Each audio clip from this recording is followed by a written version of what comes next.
საუკუნის შემდეგ მეცნიერთა ერთმა ჯგუფმა ტურინის სუდარის გამოსახულება სამ განზომილებაში გადაიყვანა და ამით შესაძლოა უპასუხა კითხვას, თუ როგორ გამოიყურებოდა იესო ქრისტე.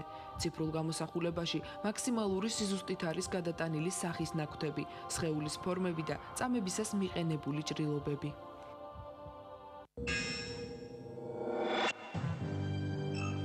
პროექტზე History Channel-ის დაკვეთით მეცნიერები და გრაფიკოსები 6 თვე მუშაობდნენ. გამოსახულება სუდარაზე პატარ-პატარა წერტილებისგან შედგება. სრული სურათის აღქმა მხოლოდ შორიდანაა შესაძლებელი. ამიტომ დეტალები პიქსელებად აქციეს. რეი დოუნინგმა სახის ნაკვთების აღსადგენად მრავალი ცდა ჩაატარა. როდესაც სახეზე რაიმე მატერიაა გადაფარებული, ბუნებრივია გამოსახულება იცვლება. ჩვენ ვფიქრობთ, რომ ცხვირი ბევრად უფრო პატარა ფორმის არის, ვიდრე სუდარაზე აღბეჭდილი. მიღებულ შედეგს თუ ტურინის სუდარას შევადარებთ, იდენტურობას ვერ დავინახავთ, მაგრამ თუ სამ განზომილებაში გადავიყვანთ, მსგავსება არის.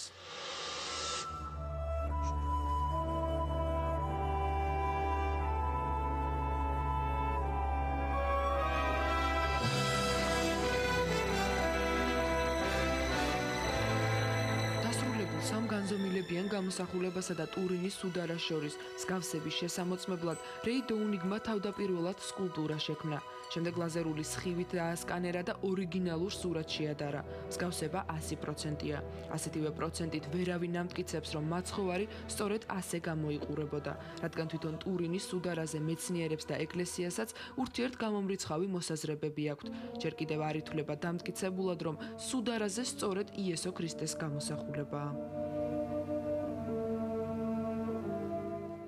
გადმოცემის მიხედვით ჯვარცმის შემდეგ მაცხოვარი სუდარაში გაახვიეს. 3 დღის შემდეგ მენელსაცხებლეებს გადაგორებული ლოდი, სუდარა და ცარიელი აკლდამა დახვდათ. მეცნიერება დღემდე უძლურია იმის ასახსნელად, თუ როგორ გამოისახა სხეული ნაჭერზე. იყო დიდი ნათება, თვალის მომჭრელი შუქი და უცბად სხეული გაქრა.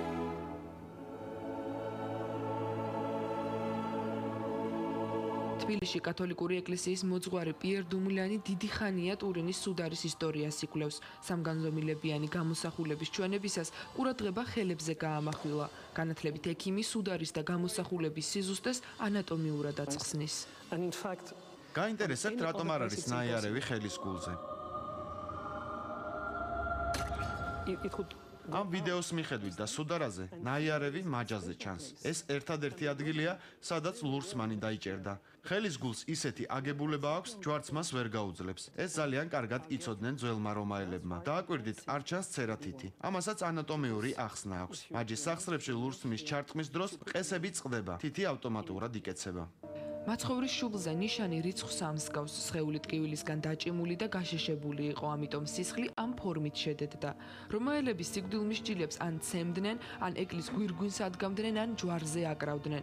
სუდარის გამოსახულებაზე სამივე სასჯელის კვალი აშკარად ჩანს, რაც მიანიშნებს. სისხლის ლაქები მეცნიერებმა წლების წინ აღმოაჩინეს და ანალიზიც ჩაუტარეს. წარმოიდგინეთ, ეს არის სისხლი გარდაცვალებამდე და შემდეგ შედედებული. ადამიანის სიკვდილის დროს სისხლი თვისებებს იცვლის. აქაც კი განსხვავებაა. შუა საუკუნეებში არავის ჰქონდა იმდენი ცოდნა, რომ ეს გაეთვალა. სუდარის უტყუარობაზე ეს დეტალიც მეტყველებს.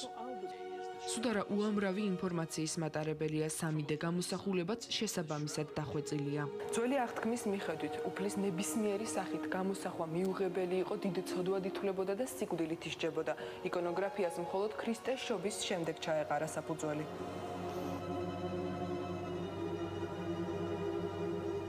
პირველი გამოსახულება ჯერ კიდევ პირველი მეორე საუკუნეებით დათარიღებულ კატაკომბებშია აღმოჩენილი. სუდარის გარდა ცნობილია ხელთუქმნელი ხატის ისტორია, როდესაც იესო ქრისტემ ტილოს ნაჭერის სახეზე მიიდო და ხატად იქცა.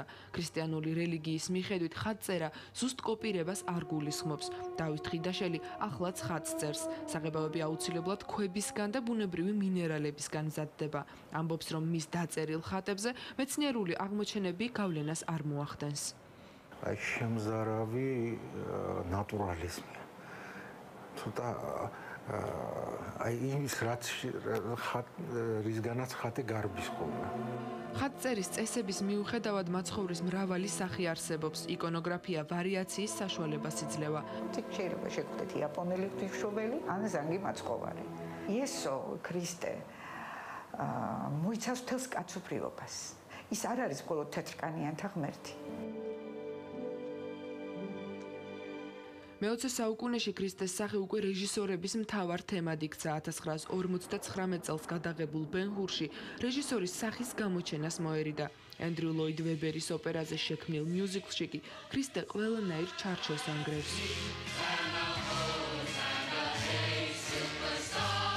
ქრისტეს როლის თამაში მსახიობებისთვის საკმაოდ რთულია. ზეფირელის იესოს შემსრულებელმა პირობაც დადო, რომ მაცხოვრის როლი მისთვის უკანასკნელი იქნებოდა, თუმცა სიტყვა ვერ შეასრულა. უფრო მისტიკური რომ ყოფილიყო, მსახიობი თვალს 6 საათიან ფილმში მხოლოდ ერთხელ ახამხამებს. მარტინ სკორსეზეს ფილმი იმდენად სკანდალური იყო, რომ ვატიკანი წლების განმავლობაში კრძალავდა. რამდენიმე ქვეყანაში ფილმის ჩვენება დღესაც დაუშვებელია. ჯერჯერობით ბოლო და ყველაზე მასშტაბური ფილმი მელ გიბსონის ქრისტეს ვნებებია, სადაც მხოლოდ მაცხოვრის გაცემიდან აღდგომამდე ცხოვრების მონაკვეთია ასახული.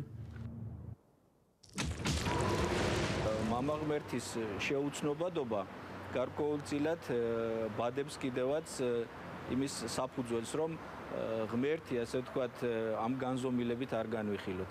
ის დაფარული უნდა იყოს ალბათ ყველა ადამიანისათვის და მას გულით უნდა ესაუბრებოდეს ადამიანი. ეს იმითაც აიხსნება, რომ ახალი აღთქმის 4 თავში იესო ქრისტეს გარეგნობას მისი მოწაფეები საერთოდ არ აღწერენ.